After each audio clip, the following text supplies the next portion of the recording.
내 빵을 물에 던져라 라는 주제로 말씀을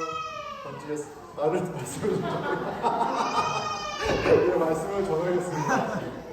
자, 여러분, 너의 빵을 물에 던지라고 얘기하세요. 내가 오늘 먹어야 되는 빵, 그쵸?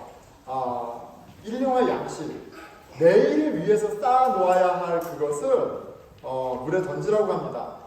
자, 여러분, 물에 던지면 어떻게 돼요? 물에 던지면 끝입니다. 자, 물에 던지면 끝이에요. 자, 현배! 자, 현결 형제, 한나?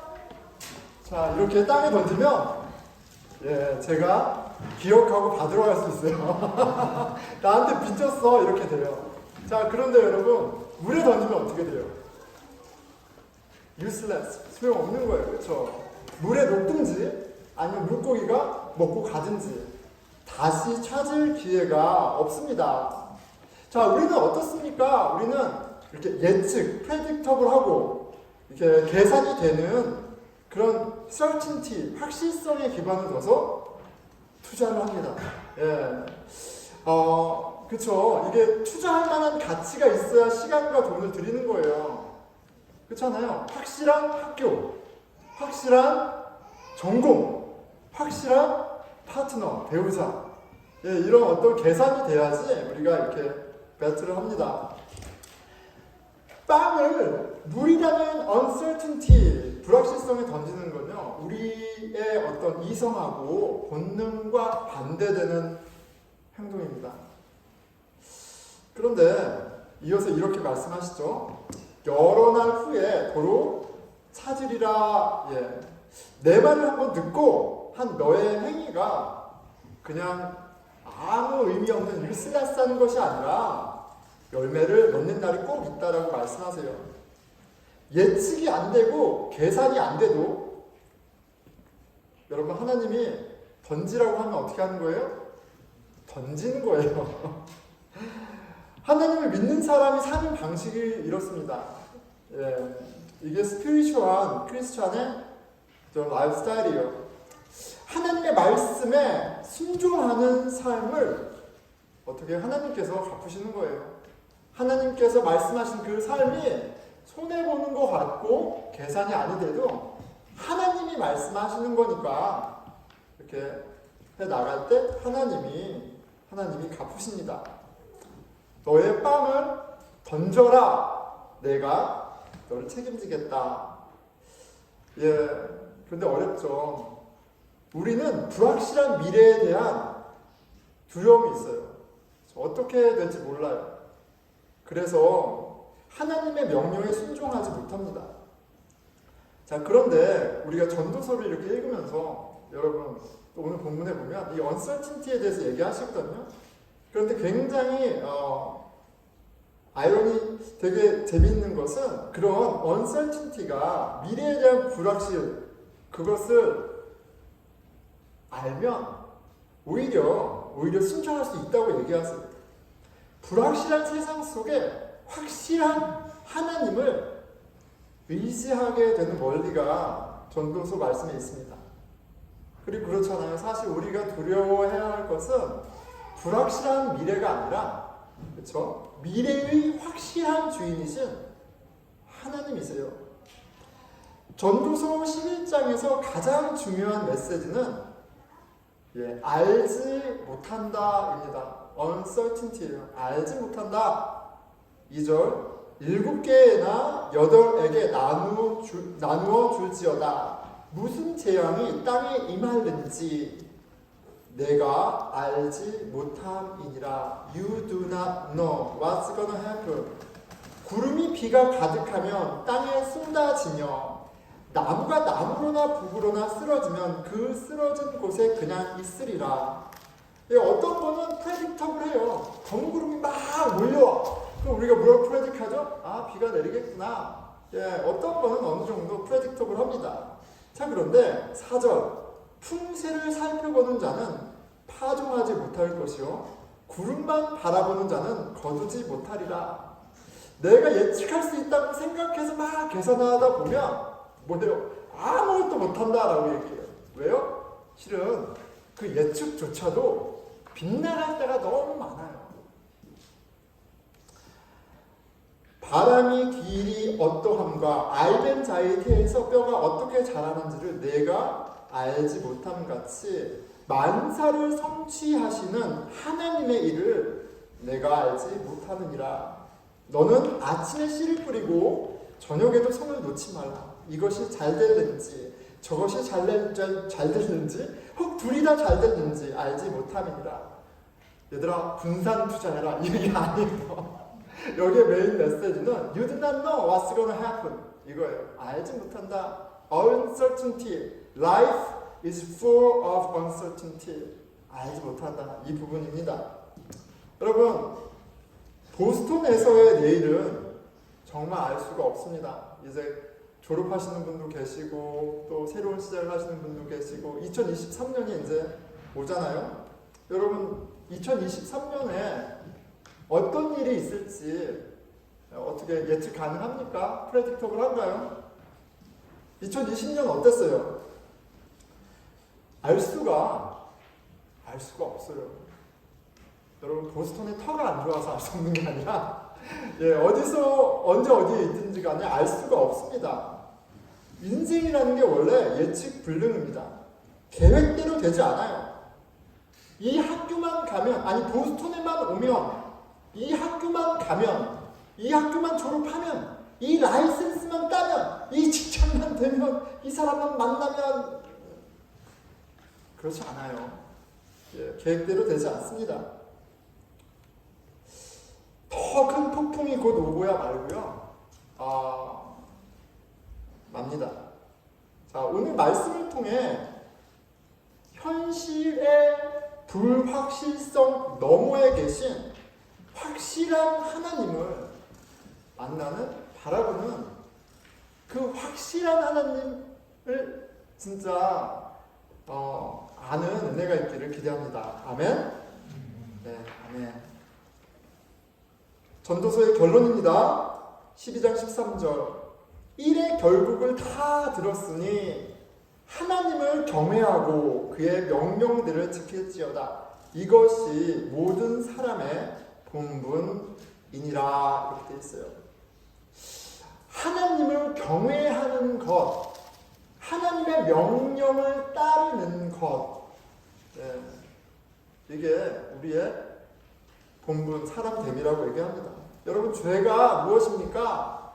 죄는 나쁜 짓하고 이렇게 누가 봐도 손가락질 당할 만한 그런 어떤 악행을 하는 것을 그것도 죄지만 본질적으로 성경에서 말하는 죄란 하나님을 경외하지 않는 것이 죄예요. 피조물 인간이 창조주 하나님을 경외하지 않는 것 자체가 죄입니다. 죄의 히브리 말 뜻이 관역에서 벗어나다잖아요. 내 마음은 마땅히 향해야 할 관역이 있어요. 하나님이에요. 내 마음은 하나님만을 경외하도록 지어졌어요. 그런데 그 마음이 다른 곳을 향해 있을 때 그게 바로 죄인 거예요. 전도서를 이렇게 읽다 보면요, 내 인생이 허무함을 보여줍니다. 인생이 얼마나 허무한지 미니멀리스한지 보여주면서 그런 걸 해줘요. 우리 마음이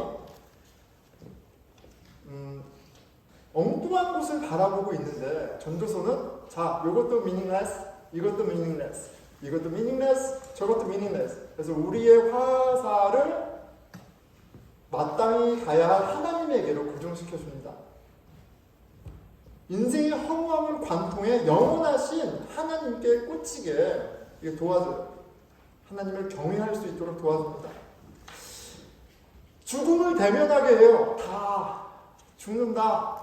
죽음 앞에 똑똑한 사람이나 바보나 가진 사람이나 없는 사람이나 대단해 보이는 사람이나 무명의 사람이나 다 똑같지 아니하냐, 이렇게 현실을 멱살 캐리해서 보게 해요. 너 이러고도 삶이 의미가 있다고 얘기할 수 있어? 이렇게 우리에게 챌린지 합니다. 죽음 앞에 인생의 헛됨을 대면하게 합니다.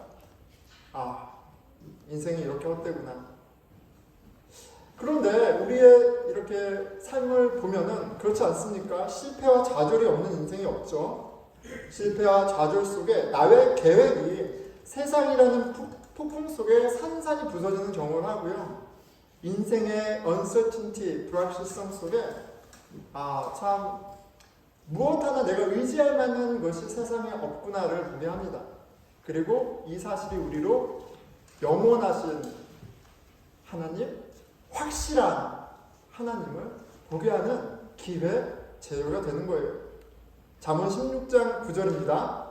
사람이 마음으로 자기의 길을 계획할지라도 그의 걸음을 인도하시는 이는 여호와이시니라. 아무리 플래너를 사용하고 계획을 하고 열심히 해도 결국 The course of my life is determined by God. 하나님이 결정하심을 이야기하고 있고 우리가 경험할 때 그 가운데 그렇구나. 내 인생의 주인이 난 줄 알았는데 stupid. 내가 바보 같았구나. 하나님이시네. 고백하게 됩니다. 그리고 그러한 경험이 우리로 하여금 하나님을 경외하게 하는 거예요. 경외는 이렇게 honor and fear 이렇게 공경하고 두려워한다는 의미가 있습니다. fear, 두려워한다는 단어로 많이 번역되어 있는데 두려움만이 아니라 honor도 있는 거예요. honor한다는 말도 있어요. 근데 honor, 높인다, honor한다 하면 좀 와닿지 않잖아요. 근데 이런 겁니다. 우리가 누구를 honor합니까? excellent, 아주 대단한 사람, 뛰어난 사람, 그게 캐릭터든 컴피턴스든 무엇이든 대단한 분을 감탄하면서 honor하는 거예요. 자, 그러니까 하나님을 경외한다라고 얘기할 때 그 의미에는 하나님을 그 강하신, 크신, 거룩하신 하나님 앞에 fear, 두려워하는 마음이 있고요. 그리고 언어할 수밖에 없는 감탄이 같이 있는 거예요. 두려움과 감탄이 같이 있는 겁니다. 자, 여러분, 저와 여러분은 하나님을 경외합니까? 한번 보면 좋겠어요. 하나님 경외하세요? 하나님을 두려워하고 하나님에 대해서 감탄합니까? 어떠세요? 두려워는 하는데 하나님 하면 좀 두려워, 무서워. 그런데 이렇게 감탄은 없어.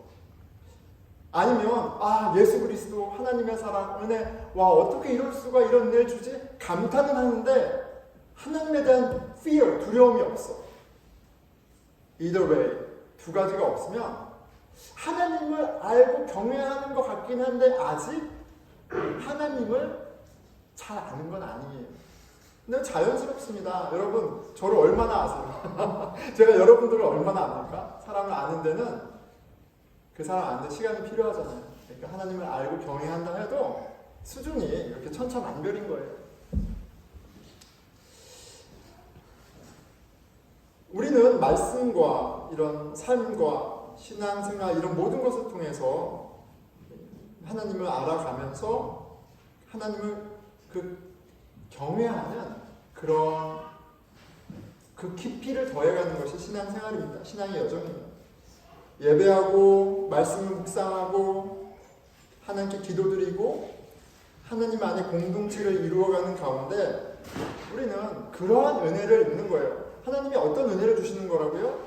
하나님이 누구신지를 알게 하는 이 신비, 이게 바로 하나님의 은혜예요. 하나님의 이 페이버가 없으면 우리가 어떻게 그 하나님을 알 수 있겠어요? 하나님의 은혜는 다른 것이 아니라 우리가 경외할 만한 그 하나님을 알게 하는 것이고요.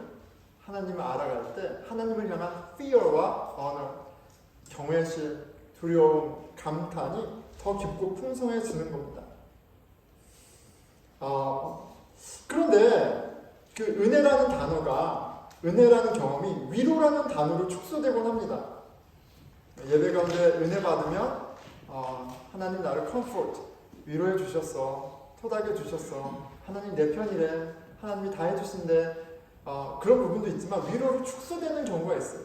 그런데 정말 하나님이 주신 은혜가 우리로 하나님 되심을 알게 하는 신비라면 우리 은혜 받으면 어떻게 하겠어요? 은혜 받았는데 내가 내 마음대로 내가 원하는 대로 더 막 달려가면서 살겠어요? 아, 하나님이 내 편이래. 나를 위로해줘. 그러니까 내 마음대로 살아야지. 그게 안 되는 거예요. 은혜를 받아서 하나님의 하나님 되심을 알면 우리의 디자이어가 바뀌고 우리의 가치가 바뀌게 됩니다. 예전과 다른 삶의 방식을 살아가게 되는 거예요. 은혜 받으면 욕심이 사그러들고요. 하나님의 뜻을 순종하게 됩니다. 내 마음이 기뻐하고 두려워하는 대상이 하나님, 예수님으로 바뀌기 때문이에요. 우리는 매 순간 하나님의 은혜로 하나님을 만납니다. 오늘도 이 예배 자리가 그 은혜가 풍성히 흘러 넘치는 자리가 되기를 기대해요. 하나님이 누구신지 그렇게 알게 되는 거예요. 그리고 그 하나님을 은혜로 알게 되었을 때 그게 참 은혜라면 우리는 하나님을 더욱더 경외하게 되는 거예요. 하나님을 경외하기 때문에 하나님이 정말 너무너무 두려운 분이시고 또 하나님이 너무나 놀랍도록 아름답고 감탄할 만한 분이기에 그 이해가 깊어지니까 우리가 어떻게 되는 거예요? 하나님 말씀을 다 이해하지 못해도 순종하는 거예요. 하나님의 하나님 되심을 알면 우리가 다 이해 못해도 순종하게 되는 거예요. 그런데 우리가 순종하지 못하는 건 우리의 열심, 우리의 의지가 부족해서라기보다는 하나님이 어떤 분인지를 잘 모르기 때문인 경우가 훨씬 많아요.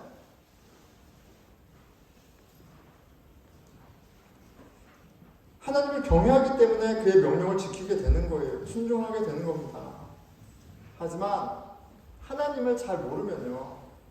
나는 하나님을 안다고 하지만 잘 모르면 하나님이 경외의 대상이라는 것을 정말 이렇게 경험하지 못하면 우리는 하나님을 만만하게 여기면서 살아갑니다. 목사님 무슨 말씀인가요? 만만하게 여긴다니요. 우리의 기도의 내용을 한번 체크해보면 좋겠어요. 하나님께 거래하려고 덤벼들게 된다는 말씀입니다. 하나님에게 거래하려고 덤벼듭니다. 자식들이 이렇게 아이들이 얘들아 방 청소 좀 해. 그러면 아이들이 하는 말 있잖아요. 아빠 뭐 줄 건데 이렇게 얘기하는. 아빠 뭐 줄 건데 아빠 내가 이거 해줬잖아. 근데 뭐 이렇게 같이 니고시에 타려고 막 합니다. 그런데 어릴 때는 귀여워요. 애들이잖아요. 귀엽습니다. 네. 그런데 나이가 들어서도 커서도 그런다면 좀 곤란하겠죠. 근데 관계에 그런 레벨이 있어요. 자, 야곱이요. 믿음의 조상 아브라함의 손자 야곱이 그랬습니다. 근데 야곱만이 아니라 그러니까 하나님을 아는 것 같은데 경외하는 것 같은데 아직 알지도 경외하지도 못하는 그런 그 수준. 야곱도 그랬고 성경의 모든 인물도 그랬습니다. 근데 야곱이 좀 오늘 야곱을 통해서 좀 우리의 모습을 보려고 합니다. 자, 야곱은 굉장히 어떤 사람이에요? 얍삽한 사람이죠. 얍삽한 사람입니다. 형에게 실은 가야 할 장자의 축복을 훔치죠. 아버지한테 거짓말해서 장자의 축복을 훔칩니다. 그리고 형이 불처럼 화가 나서 죽이려고 하니까 막 도망쳐요. 삼촌에게로 도망가는데 그 거리가 한 600km, 걸어서 한 15일 거리입니다. 그 여정 가운데 하나님을 만나는 경험을 해요. 창세기 28장 11절 13절입니다.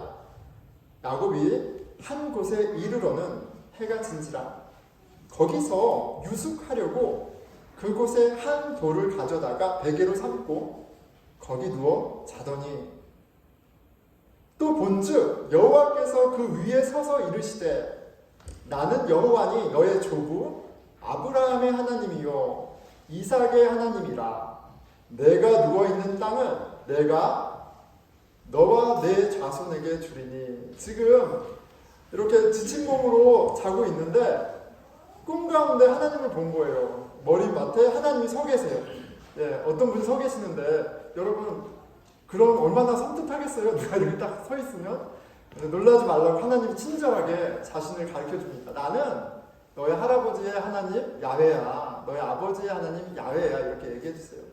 자, 야곱이 아는 야훼 하나님은 어떤 분이셨을까요? 예. 할아버지, 아버지의 그 야훼 하나님 어떤 분이겠어요? 만군의 주, 뜻하신 바를 이루시는 또 은혜와 친절의 하나님, 그 하나님을 너무너무 많이 들으면서 자랐을 거예요. 같이 예배하면서 자랐을 거예요. 같이 찬양하면서 이렇게 커왔을 겁니다. 하나님에 대해서 얼마나 많이 들었겠어요.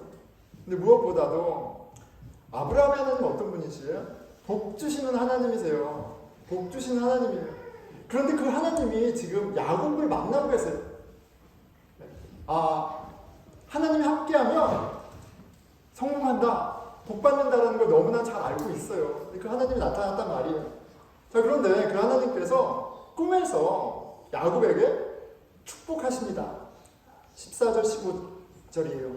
내 자손이 땅의 티끌같이 되어 내가 서쪽과 동쪽과 북쪽과 남쪽으로 퍼져나갈지며 땅의 모든 족속이 너와 내 자손으로 말미암아 복을 받으리라.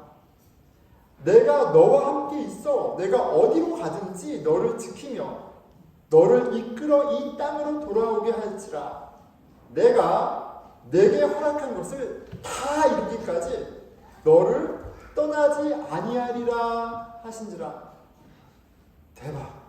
하나님이 나와 함께 하시고 끝까지 내 성공을 위해서 동행하시겠다라고 이렇게 얘기하세요. 이거 완전 대박 아닙니까?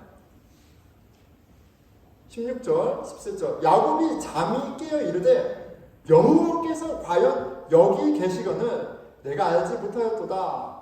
이에 두려워하여 이르되 두렵도다. 네. 살아계신 하나님을 만나니까 자연적으로 어떻게 돼요? 야곱이 하나님을 fear, 경외하게 돼요. 두렵도다 이렇게 반응합니다. 이곳은 다름 아닌 하나님의 집이요 하나님의 문이로다 하고 그곳 이름을 베델 하나님의 집이라 하였더라. 살아계신 하나님을 어렸을 때 듣기만 했던 그 하나님을 꿈에서지만 생생하게 경험하고요. 그리고 하나님을 경외하게 되는 경험을 합니다. 그러니까 지금 이제 야곱이 실은 다른 한 차원으로 성장하는 신앙의 경험을 한 거예요. 자, 그런데 이어지는 야곱의 기도를 보면요. 아니, 하나님을 만났는데, 그리고 그 하나님의 살아계신 그 거룩하심 앞에 두려움까지 느꼈는데, 아니, 어떻게 이런 기도를 하지? 라는 생각을 하게 하는 기도를 해요. 20절, 야곱이 서원하여 이르되, 하나님이 나와 함께 계셔서 내가 가는 이 길에서 나를 지키시고 먹을 떡과 입을 옷을 주시어. 갑자기 서원을 합니다. 하나님한테 서원해요. 맹세합니다. 왜 갑자기 맹세를 하고 그래요? 하나님이 너 서원하라고 하지도 않았어요. 지금 하나님이 지금 작정하고 계획하신 바를 얘기해 주셨잖아요. 근데 무슨 갑자기 서원을 하고 그래요? 야곱이 하나님과 거래하고 있습니다. 21절 22절이에요. 내가 평안히 아버지 집으로 돌아가게 하시오면 여호와께서 나의 하나님이 되실 것이요 내가 기둥으로 세운 이 돌이 하나님의 집이 될 것이요 하나님께서 내게 주신 모든 것에서 10분의 1을 내가 반드시 하나님께 드리겠나이다 하였더라. 여러분, 하나님을 경외하는 사람은 이렇게 말이 많거나 조건이 많지 않습니다. 하나님이 함께 하신다는 사실 하나만으로 충분하죠. 자, 그런데 하나님 나와 함께 하셔서 내가 굶지 않고, 하나님이 나와 함께 하셔서 내가 안전하고, 하나님이 함께 하셔서 내가 이 영역에서 성공하면 제가 11조 할게요. 내가 하나님 인정할게요. 이렇게 얘기해요. 근데 이게 실은 너무 당황스러운 기도 아닌가요? 방금 전에 하나님이 이미 약속하셨어요. 내가 너와 함께 할 거고 너를 지켜줄 거고 너를 창대하게 할 거야 라고 약속하셨는데 그게 믿어지가 않아요. 하나님이 누구신지를 몰라요. 그래서 거래를 해요. 하라고 하지도 않은 서원을 막 합니다. 야곱이 하나님을 알았는데 그리고 어느 정도 경험을 했는데 아직 하나님을 잘 몰라요. 하나님이 어떤 분이신지를 여전히 모르고 있어요. 여러분, 우리는 어떻습니까? 하나님 얼마나 우리가 잘 아나요? 우리의 기도 내용이 어때요? 정말 하나님의 하나님 되심, 하나님이 두려움의 대상이 될 뿐 아니라 우리로 하여금 감탄이 나오게 하는 그 은혜와 자비가 풍성하신 하나님으로 경험되고 있나요? 그렇지 않다고 해도 너무 낙심하지 마십시오. 야곱에게도 시간이 필요했고요. 우리도 그 여정 가운데 있는 거예요. 야곱에게 긴 시간이 필요했습니다. 47장, 창세기 47장 9절에 야곱이 이집트에 와서, 바로 이집트의 왕이죠. 파라오 앞에서 자기 인생에 대해서 회고하는 구절이 있습니다. 47장 9절이에요. 야곱이 바로에게 이르되 내 나그네 길의 세월이 130년이니이다.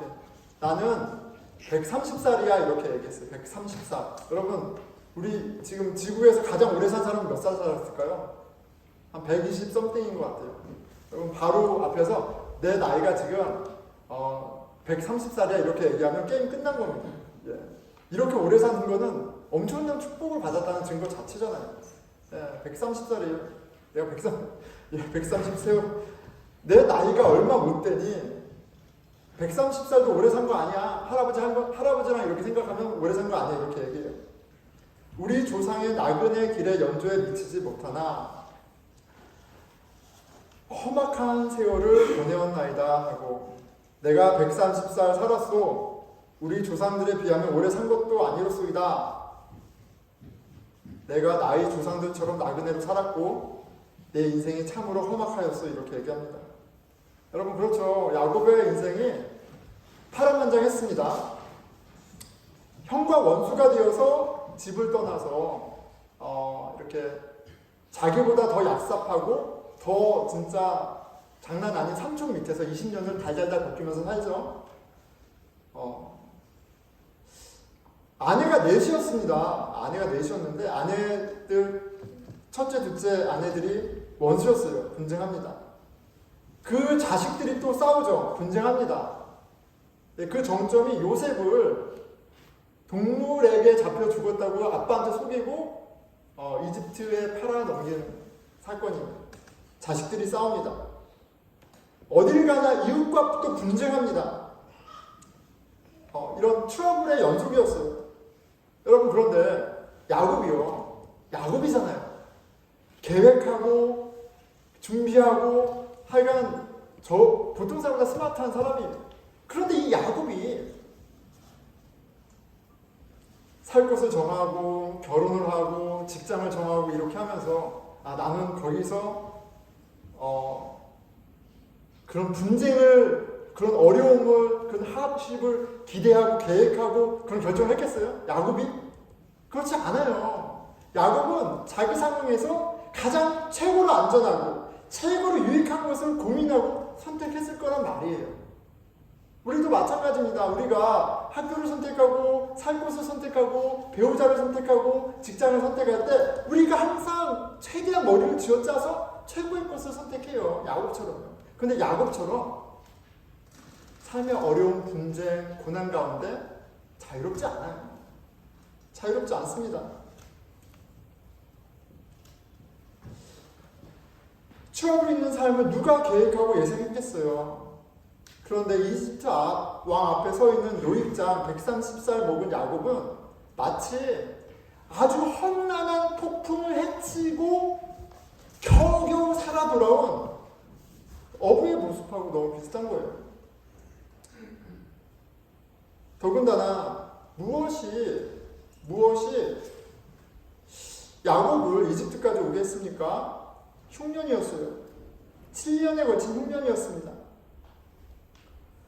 이 사건을 통해 하나님은 감옥에 있던 요셉이 총리가 되게 하셨어요. 가나안에 살던 요셉의 아버지와 형제들은 이렇게 이집트에 와서 피난처를 얻었습니다. 그런데 생각해 보세요. 여러분, 7년이에요. 7년 동안 계속 어카운트가 마이너스가 나고 빚을 지고 내 가축들이 죽어나가고 인베스트 했던 것들이 다 말아먹고 집값이 막 떨어지고 더 이상 이곳에서 살 수 없는 지경이 돼서 이집트를 간 거예요. 그 말년에 얼마나 비참합니까? 그런데 그가 등지고 온 그 땅은 어떤 땅이냐면 하나님께서 아브라함에게 약속하신 땅이에요. 이삭에게 약속하신 땅이에요. 심지어 야곱에게 약속하신 축복의 땅이에요. 근데 그가 쫄딱 망해서 온 거예요. 130평생 야곱의 인생이 허망합니다.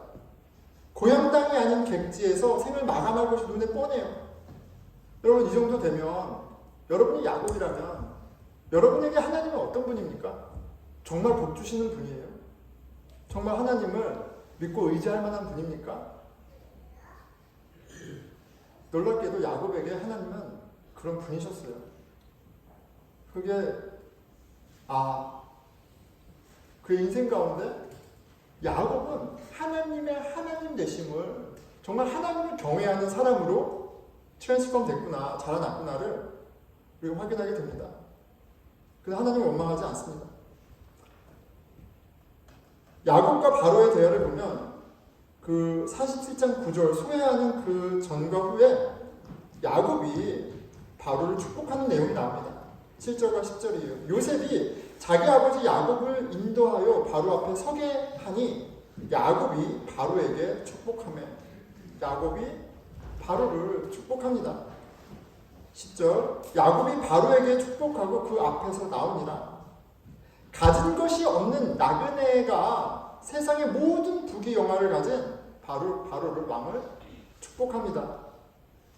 야곱의 인생은 평탄하지도 화려하지도 인간의 기준으로 성공적이지도 않았어요. 하지만 야곱은 바로를, 세상의 왕을 축복할 만큼 복된 존재가 되어 있었어요. 왜요? 여호와 하나님이 그와 함께 하셨기 때문입니다. 그리고 여호와 하나님을 경외하는 자만이, 그 하나님을 아는 자만이 다른 사람을 축복할 수 있어요. 복된 존재로 살아갈 수 있습니다.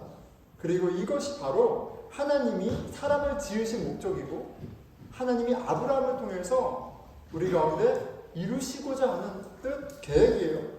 창세기 12장 2절에 하나님께서 아브라함을 부르시면서 복을 약속하십니다. 그리고 그 복의 궁극이 무엇인지 이렇게 말씀하세요. 너는 복이 될지니라. I will make you a blessing. 여러분, 하나님은 아브라함과 이삭과 야곱을 통해서 이 약속을 이루셨어요. 야곱이 완전히 쫄딱 망한 것처럼 망해가지고 이집트에 들어가서 자그마치 400년, 그의 자신이 400년 이집트에서 노예 생활을 합니다. 우리는 한 짝도 알지 못해요. 100년 후에 어떤 일이 있을지, 아니 10년, 아니 내년에 어떤 일이 있을지 아무도 모릅니다. 그런데 성경은 무엇을 가르쳐줘요? 하나님은, 우리가 경외할 만한 그 하나님은 약속에 신실하셔서 아브라함과 이삭, 야곱을 통해 약속하신 그 약속을, 너로 모든 민족을 복주시겠다는 그 약속을 이루시는 하나님이세요. 이스라엘 민족을 출애굽하시고 나라를 세우시고, 그리고 그 가운데 다윗의 자손으로 예수 그리스도를 보내셔서 예수 그리스도를 통해 우리를 구원하셨어요. 야곱을 통해서 하나님이 우리를 복주셨다는 것을, 야곱이 복된 존재라는 사실을 보고 고백하게 하십니다. 근데 이게 원래 하나님의 인텐트예요. 그리고 여전히 그리스도 안에서 우리에게 이루어지고 있습니다. 예수님을 통해 우리를 구원하신 목적과 같은 거예요. If anyone is in Christ, new creation. 성령님 안에 교회 공동체를 이루게 하셔서 하시는 바입니다. 우리로 복된 존재가 되게 하세요. 축복의 통로로 살게 하십니다. 내가 내 빵을 움켜쥐고 내 빵을 늘릴 것을 골몰하는 동안 나는 누구에게도 빵을 나눠줄 수 없어요. 누구에게도 축복이 될 수 없습니다. 하지만 나의 생명, 나의 모든 것을 주신 그 여호와 하나님을, 그 하나님이 나에게 베푸시는 그 은혜를 아는 사람은, 하나님을 경외하는 사람은 빵을 나눠줄 수가 있어요. 축복의 통로로 살아갑니다. 하나님 말씀에 순종할 수 있는 거예요. 말씀을 맺겠습니다. 여러분, 이 보스턴 브루클라인에 우리가 살고 있습니다. 예, 보스턴 브루클라인에 살고 있어요. 자, 질문 한 가지 해볼게요. 6인 가족? 예, 저희 가족 6명이 6명의 그 미디언 인컴이 얼마인지 혹시 아세요? 보스턴에? 여러분 그 시리 오브 버스턴 가면은 나와 있습니다. 예, 미디언 인컴 6인 가족 미디언 인컴이 얼마쯤 될까요? 장희경제 얼마쯤 될까요? 예, 15만 원. 아니 어떻게 알았어요? 아 그래요? 네, 16만 불, 16만 불. 네, 16만 불입니다. 네, 근데 전 미팅을 하니까 10만 불 정도 얘기하시더라고요. 10만 불도 굉장히 큰 돈이잖아요. 근데 10만 불이면 50% 퍼벌티예요. 50% 퍼벌티예요. 그러니까 이 지역이 굉장히 인컴이 센 곳인데 그만큼 뭐예요? 익스펜스가 굉장히 센 곳이에요. 보스턴이 그 정도니까 브루클린은 얼마나 크겠어요.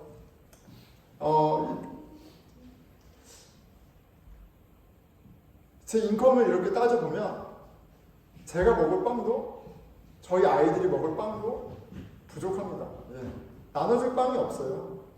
그래서 목사도 하고 아미 채플린도 하고 또 새로운 파트타임을 하고 막 그러는 거예요. 던지고 싶어도 던질 것이 없습니다. 그런데 하나님께서 명령하세요. 내 빵을 물에 던져라 이렇게 얘기하세요. 하나님이 우리에게 예수님을 통해서 명령하시는 바를 클리어하게 가르쳐 주셨습니다. 너의 주 여호와 하나님을 사랑하고 너의 이웃을 내 몸처럼 사랑하라 라고 명령하셨어요. 그런데 이게 마치 하나님을 사랑하고 내 이웃을 내 몸처럼 사랑하라고 하는 것이 마치 빵을 물에 던지는 거하고 되게 비슷하다는 걸 좀 보게 됩니다. 예. 여러분, 당장 이번 주에 한국에 돌아가는 사람이 있다고 생각해봐요. 그런데 촉이 왔어. 가면 이제 평생 볼 일이 없어. 볼 일이 없어. 그런데 대부분의 만남이 실은 그렇습니다. 근데 하나님이 뭐라고 하세요? 너의 빵을 강물에 던져라. 내가 사랑한 것을 같이 끝까지 사랑하고 책임져라 이렇게 얘기하세요. 근데 계산이 되면요. 내 시간, 또 시간이 돈이잖아요. 아깝습니다. 쓸모없는 짓이에요.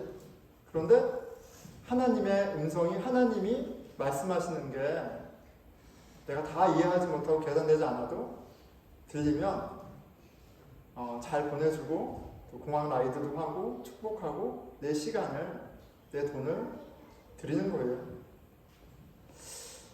내가 얼마나 많이 갖고 있어서가 아니라 하나님이 명령하시기에 그 일을 하는 겁니다. 그런데 기가 막힌 것은 하나님이 빵을 던지라고 하고 뭐라고 하세요? 거두는 날이 있을 거야 라고 하시잖아요. 근데 하나님은 하나님의 방법으로 거두게 하십니다. 하나님의 방법으로 하나님의 나라를 경험하게 하세요. 로마서 14장 17절입니다. 하나님의 나라는 먹는 것과 마시는 것이 아니요 오직 성령 안에 있는 의와 평강과 희락이라. 하나님 나라는 보이지 않습니다. 그래서 하나님 나라를 위해 사는 것은 마치 내 빵을 물에 던지는 것 같아요.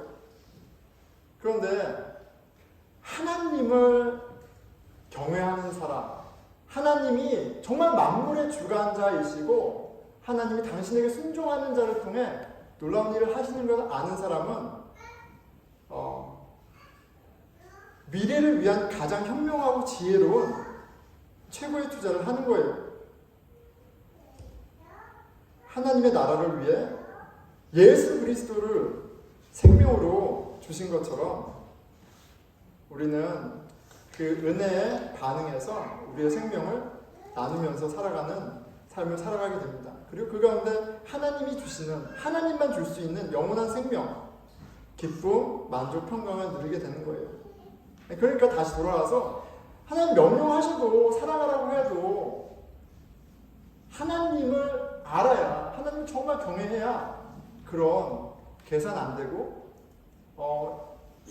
우리가 이해할 수 없는, 하지만 가장 최고의 투자를 하는 복된 삶을 살 수 있습니다. 그래서 하나님 알아야 된다고요. 그리고 하나님이 우리에게 그런 영적인 복적인 삶을 살 수 있도록 세 가지 선물을 주셨다고요. 하나님의 말씀과 기도와 공동체입니다. 확실하신 하나님이 약속하세요. 여러 날 후에 도로 찾으리라. 근데 그렇게 오래 걸리지도 않습니다. 하나님이 응답하시고요. 하나님이 채워주시는 것을 경험해요. 너무 어려울 것 같아서 한 가지 프랙티컬한 팁을 드리겠습니다. 여러분, 이른 아침 기도를 시작하세요. 여러분들의 매일 아침에 1시간을 그 빵을 물에 하나님에게 던지세요. 하나님이 거두게 하실 겁니다. 여러분에게만 이른 아침 기도를 하나님의 시간 드리는 것을 제가 권하는 게 아니에요. 며칠 전에 제가 한나한테 허락받고 잠깐 나누는 겁니다. 며칠 전이 아니라 어제 저희 한나가 수영 경기가 있었습니다. 수영 컴피티션 했어요. 네, 수영팀에 있어서, 브루클라인 수영팀에 있어서 수영을 팀을 해요. 저녁에 돌아왔습니다. 그런데 아이가 얼굴이 안 좋아요. 그리고 울먹울먹 거리면서 울기 시작했습니다.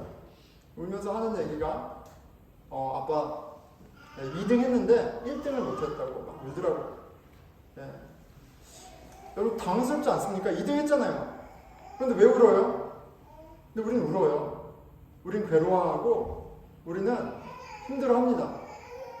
수영을 할 수 있다는 것 자체, 이만큼 한다는 것 자체로 감사하고 기뻐할 일이 되게 많은데 우리는 끊임없이 비교하고 끊임없이 염려하고 두려워하고 그리고 애쓰면서 그 복을 누리지 못하고 삽니다. 그래서 그 이야기를 듣고 제가 저희 딸에게 이야기했어요. 너가 이미 다 컸으니까 아빠가 정말 원하는 걸 얘기해 줄게. 너 지금 이제부터 이른 아침 기도를 아빠랑 가서 하자. 아빠는 다른 거 원하는 거 하나도 없다. 새벽 기도를 아빠랑 하는 거 아빠 그거 하나 원한다. 여러분, 우리가 예측하고 계획하고 쏟아붓고 투자해서 평강과 기쁨과 만족이 오는 게 아니에요. 하나님께 우리의 시간을 드릴 때 기도와 말씀과 예배 가운데 그 하나님을 만나고 하나님을 더욱더 경외하게 될 때 하나님이 영생과 기쁨과 만족을 주시는 거예요. 그 하나님을 만난 사람만이 또 더 용기 있게 빵을 하나님에게만 아니라 내 옆에 있는 형제 자매에게 던질 수 있어요. 여러분들의 시간을 그 빵을 어떠한 모양이든지 하나님에게 드리는 그런 삶을 시작하세요. 기도드리겠습니다.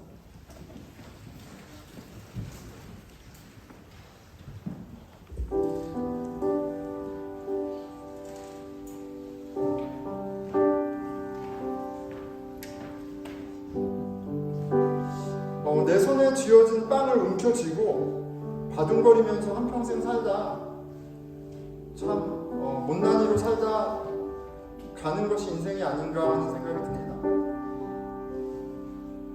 하나님이 생명도 주시고 빵도 주셨고 내 삶을 경영하시는데 내가 더 큰 것을 풍성한 것을 줄 테니까 그 빵 좀 놓으라고 하는데 하나님을 의지하지 못하고 신뢰하지 못하는 참 바보 같은 그런 삶을 살고 있지 않습니까? 오늘 하나님께서 저와 여러분에게 커맨딩 명령하십니다. 내 빵을, 너의 시간을, 너의 마음을 나에게 던져라 라고 얘기하세요. 내가 더 큰 것으로, 풍성한 것으로 채워줄게. 그 하나님 나라의 신비를 맛보게 해줄게라고 얘기하세요. 주님, 저의 가진 가장 귀한 것을 드리기 원합니다. 매일매일 하나님께 기도하고 말씀 먹고 나아가기 원합니다. 우리 각자 기도하겠습니다. 하나님 아버지, 저희 하나님 되신 그 하나님을 바라봅니다. 주여 아버지, 은혜를 더하여 주시고